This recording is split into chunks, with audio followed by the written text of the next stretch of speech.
Netflix, Disney, and Warner Brothers Discovery fire their woke DEI staff. Let's play the clip. It must be working. The woke have finally started to realize, at least Hollywood and all these other organizations have realized that these diversity, equity, and inclusion hucksters, grifters, cry bullies, they actually don't add anything to the company. They actually don't add any diversity either. They just create problems. They whine, they complain, they call everybody ists and phobes, and really nothing changes except their own bank accounts. Many of these people making salaries deep in the six figures.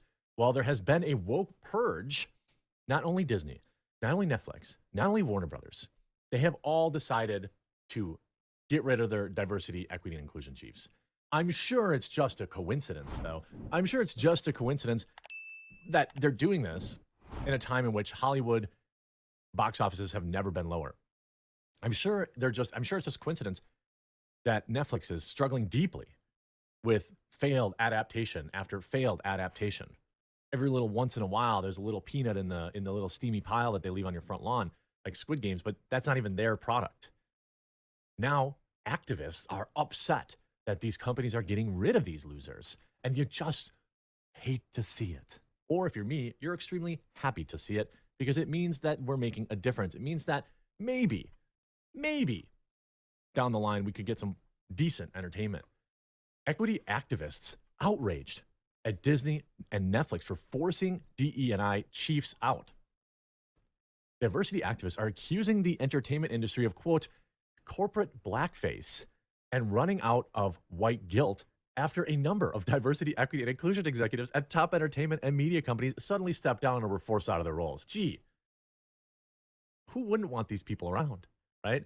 You're a racist if you don't hire them. If you fire them, you're a racist. If you don't promote them fast enough, you're a racist. If you give them any feedback on their job performance, you're a racist. Who wouldn't want to pay these people $300,000 a year to create problems in their company?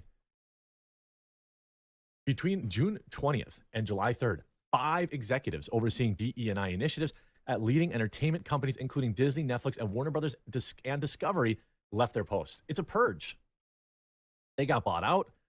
They got kicked out. Nobody wants them there. Kick them out without their coats. They're gone. All of the outgoing executives are black women. Of course. I mean, let's be honest. That's the only people that got these jobs. Black women. Overwhelmingly, at least in terms of the public-facing ones, there always seem to be black women. Why? Because they were bullied into it. They were bullied into it. They were saying, you don't have enough diversity. Says who? Me. Now, also pay me a ton of money, and I'll fix that problem. Except they never did. It was all a grift. It was all a grift to enrich themselves, much like BLM, the corporation. BLM, the corporation, never cared about black people. They cared about specific black people themselves. You can look up how they burned through hundreds of millions of dollars enriching themselves. That's public record.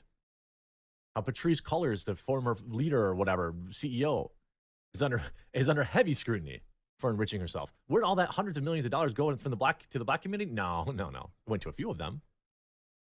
An LA Times story published Tuesday linked the high-profile exits to the backlash against wokeness by conservative politics and pundits. I can't tell you enough how much of a win this is. It's rare I celebrate someone losing their job, and I don't know any of these women in particular. They might be fine people, but I'm happy that these roles are getting extinguished. They add zero, nothing, nada, zilch in terms of quality and entertainment. As many speculate whether the job changes are a result of growing pushback to the left's diversity push. The story titled, High-Profile Exit Sparks Fears That Hollywood Diversity Pledges Are Just PR, focuses its ire on the entertainment industry, citing a number of outraged equity activists, these are, again, other grifters, who accuse Hollywood of making insincere commitments to diversity and racial justice programs for, quote, PR after St. Floyd riots in the summer of 2020. Now, let me be very clear. Have you seen a commercial lately?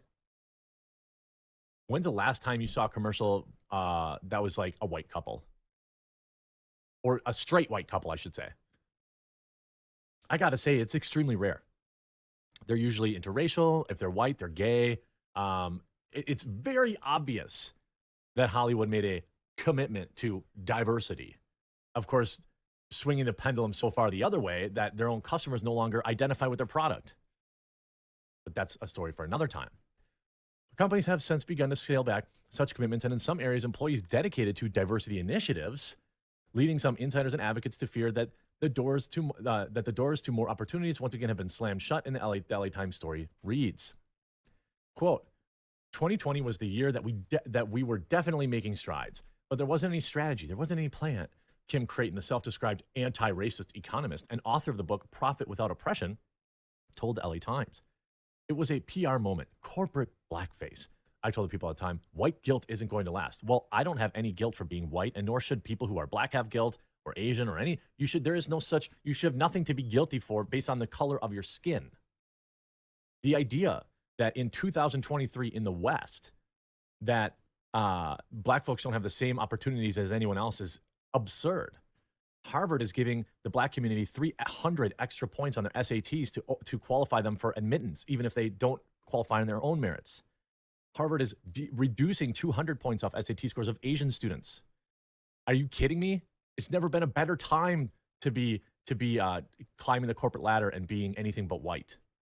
Why do you think there's such an explosion of LGBTQ people? Think about it. There was a study that came out just the other day that 40% of students at universities identify as LGBTQ. Why do you think that is? Sure, it's a social contagion. But what else? Maybe it's because that's the only dang way they can get into school.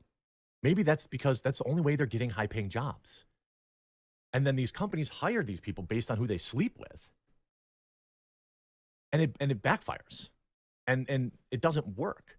And now they've finally realized that. That's what's happening here. Vic Bullock, the founding executive director of NAACP Hollywood Bureau, called the Hollywood exits frightening. Practically every major movie that's coming out seems extraordinarily diverse.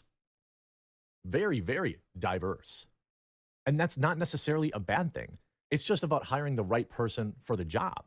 That's all anyone wants. You shouldn't be hiring based on skin color. I thought this was like day one, not being racist stuff.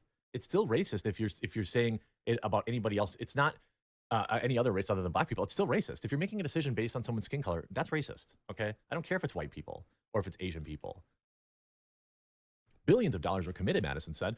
What has been the actual accomplishments? Are you kidding? Watch a TV commercial. Look at all the new shows on TV. Look at everything Netflix is funding. You're joking, right? Very little, if anything. These people are delusional. So here we are. Now these companies say they're recognizing, rethinking, and taking a hard look. They say they are not pulling away from their commitments. No, they're not. But they didn't really have much of a commitment in the first place. Wah, wah, wah, wah. Go make your own Hollywood. That's what you all told conservatives, right? Go make your own media, whitey. So do that. There's lots of wealthy people in the black community and certainly in the white community that I'm sure would fund this type of thing. I'm sure they already do. Creighton claimed, so LA Times says Janelle English decided to step away from her job at the Academy of Motion Pictures, Arts and Science, the Oscars, to take time to recharge after struggling to push her narrative forward, or initiative, same thing. Creighton claimed it was because of many of the female diversity chiefs were too busy navigating white people's feelings. What? Again, who wouldn't want to hire these people? Who wouldn't want to hire and work with these people? Disney, Netflix, Warner Brothers, Discovery reportedly disagreed with the characterization, say their commitments to diversity and inclusion are genuine and have not wavered. They point to diverse high-level executives who remain, saying a spat of DE&I exits were unrelated, largely due to personal circumstances or corporate restructures, the LA Times reported.